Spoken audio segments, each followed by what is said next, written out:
अर्जुन कह रहे हैं कि मैं अपने स्वजन संबंधियों को नहीं मारूंगा, और भगवान कह रहे हैं कि तुम युद्ध करो। तो क्या भगवान उनको, भीष्म पितामह, गुरु द्रोणाचार्य आदि को, जो पूज्य जन हैं, उनको मारने की आज्ञा दे रहे हैं? यहां पर एक प्रश्न खड़ा हो रहा है। भगवान का अवतार तो धर्म की स्थापना के लिए हुआ है। फिर भीष्म पितामह द्रोणाचार्य, जो वास्तव में, जिनको अर्जुन ने भी कहा महानुभाव है, और भगवान श्री कृष्ण भी उनका सदैव आदर करते थे, उनको मारने की भगवान ने कैसे आज्ञा दी? क्यों आज्ञा दी? क्यों युद्ध करने की आज्ञा दी भगवान ने? ये बात बड़ी पेचीदी समझ में आती है, पर वास्तव में यहां पर कुछ समझने की आवश्यकता है। वास्तव में भीष्म पितामह और द्रोणाचार्य ये अपने आप में महावीर थे, धर्मरथ भी थे, किंतु इनकी जो वीरता है, इनका जो धर्म पालन है, उस धर्म पालन के द्वारा, इनकी धर्मनिष्ठा के द्वारा वास्तव में धर्म की रक्षा नहीं हो रही थी। एक होता है समष्टि धर्म और एक होता है व्यक्तिगत धर्म, व्यष्टि धर्म। ये दोनों भीष्म पितामह और द्रोणाचार्य अपने व्यक्तिगत धर्म, जो व्यष्टि धर्म है, उसका तो पालन कर रहे थे, परंतु समष्टि धर्म का पालन नहीं कर रहे थे। अगर समष्टि धर्म का पालन किया होता तो दुशासन जिस समय पर द्रौपदी की ओर बढ़ा था, उसी समय पर इन दो में से एक कोई हुंकार देते तो न दुर्योधन की, दुशासन की किसी की हिम्मत नहीं थी जो द्रौपदी को छू भी सकता। परंतु इन दोनों महानुभावों ने क्षमता रहते हुए भी उस समय पर विरोध नहीं किया, और वास्तव में अन्याय का विरोध न करना अन्याय करने के बराबर है। इन दोनों के पास क्षमता थी, और वास्तव में जो महाभारत के युद्ध था, ये भी दुर्योधन ने दुर्योधन जानता था ये दोनों अपराजेय हैं। भीष्म पितामह को इच्छा मृत्यु का वरदान है, और द्रोणाचार्य जी के हाथ में जब तक शस्त्र है, उनको कोई भी संसार की शक्ति पराजित नहीं कर सकती है। परंतु इतना सब होते हुए भी कुलवधू द्रौपदी का अपमान होता रहा, और ये दोनों ही महानुभाव धर्म के विषय में सही निर्णय न ले सकने के कारण मौन धारण किए रहे। दूसरी तरफ एक और दृश्य हम देखें, भगवती सीता को त्रैलोक विजयी रावण अपहरण करके ले जा रहा था। वृद्ध जटायु क्षमता थी, लेकिन फिर भी उसने अपने दामन पर यह दाग नहीं लगने दिया कि एक अबला नारी पुकारती रही और जटायु प्राणों के मोह से दुबका बैठा रहा।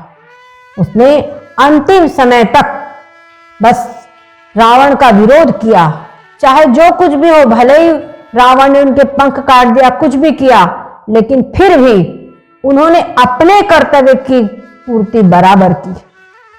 हमारे शास्त्र कहते हैं, अगर नारी की लाज बचाने के लिए किसी को कुछ भी करना पड़े, किसी को असत्य भाषण करना पड़ जाए, कुछ भी करना पड़ जाए, तो वो दोष नहीं है।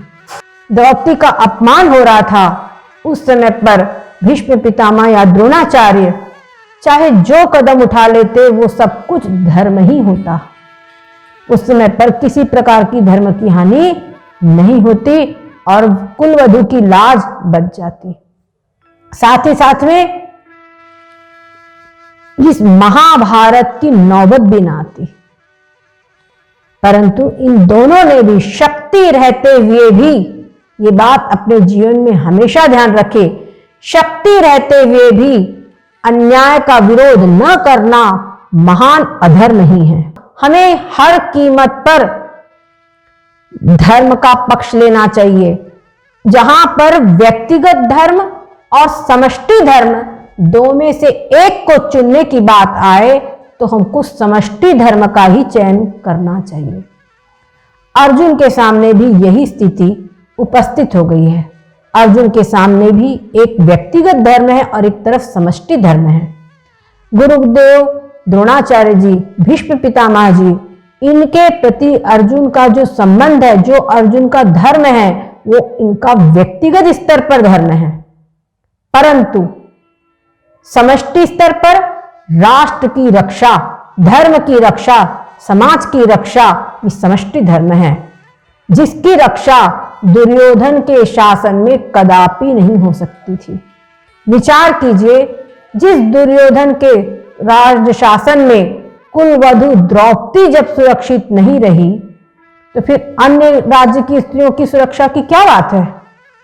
हम कभी भी अपेक्षा नहीं कर सकते जिसके अंदर में इस प्रकार राज्य लालसा आदि हो, वो अपनी कुलवधु द्रौपदी के प्रति जो सही निर्णय, उसके सम्मान के लिए जो सही निर्णय न ले सके, वो राज्य की अन्य नारियों वहां पे कैसे सुरक्षित रह सकती है।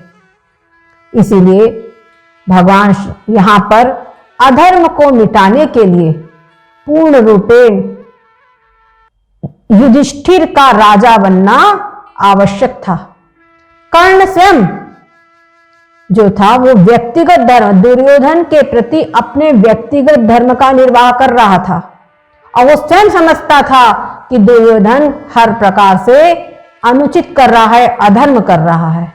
इसीलिए जब उनको मालूम चल गया कि पांडव मेरे भाई है, तब भी उन्होंने कहा कि इनको ये बात मालूम न चले, नहीं तो युधिष्ठिर, क्योंकि वो हमेशा धर्म का सम्मान करते हैं, वो राजमुकुट को सौंप देंगे और मैं वो राजमुकुट दुर्योधन को सौंप दूंगा। योग्य दुर्योधन नहीं है, लेकिन फिर भी वो अपने व्यक्तिगत धर्म का निर्वाह कर रहे थे, सिर्फ व्यक्तिगत धर्म का।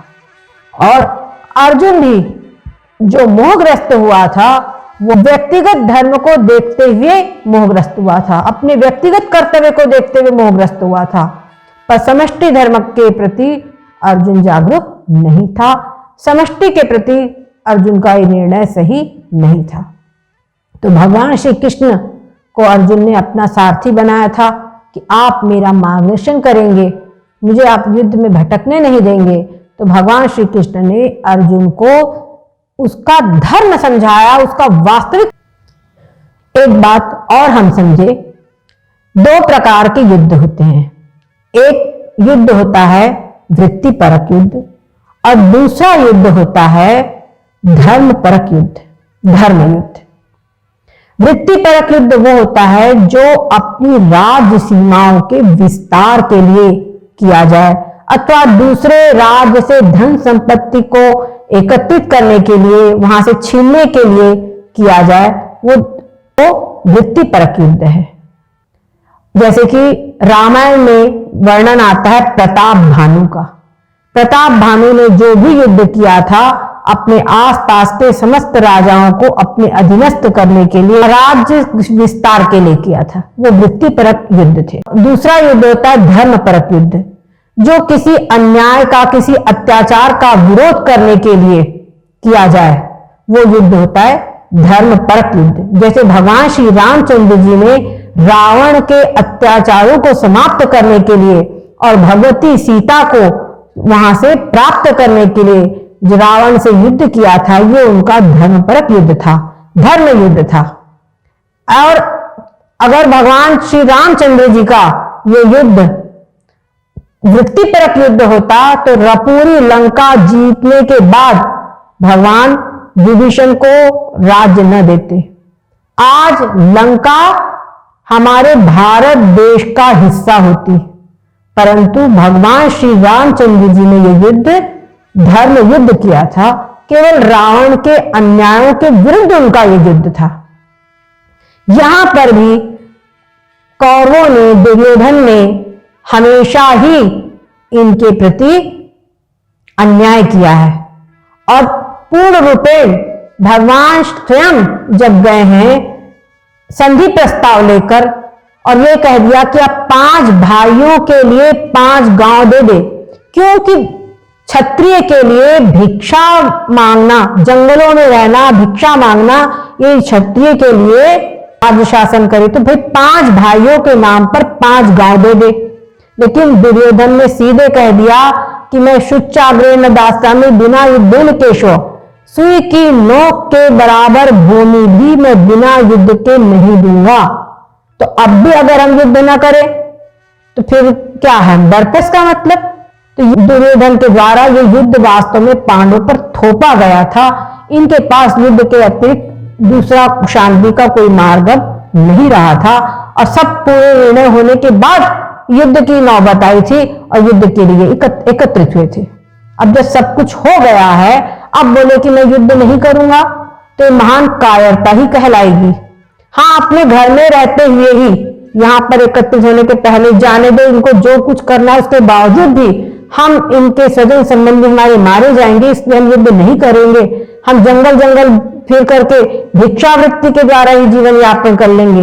ये उसी समय अगर निर्णय हो गया होता तो ठीक था, तब यह अनुचित न होता।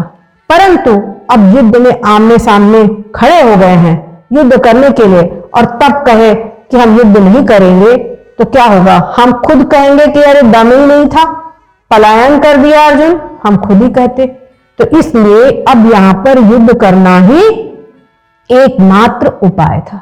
तो भगवान श्री कृष्णचंद्र जी ने अर्जुन को उनका धर्म, उनका कर्तव्य समझाया है और संपूर्ण भगवत गीता भगवान श्री कृष्ण की अमृत वाणी है, जिसके अंदर में भगवान ने जो समझाया अर्जुन को तो केवल माध्यम बनाया है।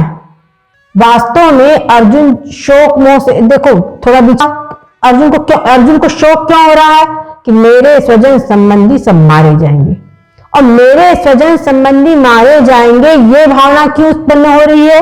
क्योंकि सब मेरे हैं, मेरे ने ये शरीर मैं हूं, तो शरीर मैं हूं और मेरे को जन्म देने वाली माता, मेरे पिता, मेरे चाचा, मेरे अन्य स्वजन संबंधी। तो शरीर में मैं बुद्धि, शरीर में अहम बुद्धि और शरीर के संबंधियों में, शरीर की वस्तुओं में मेरापना। तो अहम और मम, मैं और मेरापना, यही वास्तव में शोक का कारण है। और जिस व्यक्ति का हृदय शोक मोह से ग्रस्त होगा वो कभी भी कर्तव्य का पालन नहीं कर सकता। और मान लीजिए कोई व्यक्ति अगर कर्तव्य का पालन किसी प्रकार से वो करेगा भी, किसी प्रकार से वो कर्म करेगा भी, तो उसके कर्म फल की इच्छा से ही होंगे कि ये कर्म हम करें तो ये हमको फल मिल जाए। इस प्रकार से फल की आकांक्षा से ही उसके कर्म होंगे। और जो फल की कामना से युद्ध कर्म होते हैं वो कर्मों से बस एक ही बात होती है कि फिर संसार की प्राप्ति होती है। क्यों? क्योंकि व्यक्ति जब कर्म करेगा तो उससे या तो शुभ कर्म होंगे या अशुभ कर्म होंगे। जो शुभ कर्म करेगा उससे उसका पुण्य बनेगा, पुण्य के फलस्वरूप, और या फिर पाप करेगा तो पाप के फलस्वरूप, दोनों के फल को प्राप्त करने के लिए उसको फिर आगे संसार की प्राप्ति होगी। और यदि दूसरी बात यह है कि जब वो कर्म करेगा तो उसका फल उसको प्राप्त हो भी सकता है। सकाम कर्म जब वो करेगा तो उसका फल उसको प्राप्त हो भी सकता है और नहीं भी हो सकता। अगर फल प्राप्त हो गया तो उसको बड़ी प्रसन्नता होगी, राग होगा और फिर वो कर्म के अंदर में व्यस्त होगा, उसमें उसकी राग रखने का वृत्ति होगी। और अगर उसको असफलता मिली तो शोक मोह में मार डूब जाएगा।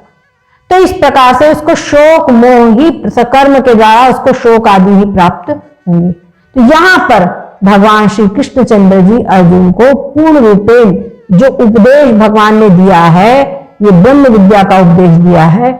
इसी ब्रह्म विद्या का उपदेश ही वास्तव में कहते हैं या विद्या सा विमुक्ते, सा विद्या या विमुक्ते। विद्या वास्तव में वही है जो मुक्ति प्रदान करे। तो भगवान ने यहां पर वो विद्या दी है जिसके द्वारा मुक्ति यानी मोक्ष की प्राप्ति होती है। तो इसलिए जो भगवत गीता है ये मोक्ष को प्राप्त कराने वाली, अर्जुन के माध्यम से भगवान ने सारे संसार को ये मोक्षदायिनी ब्रह्म विद्या प्रदान की है।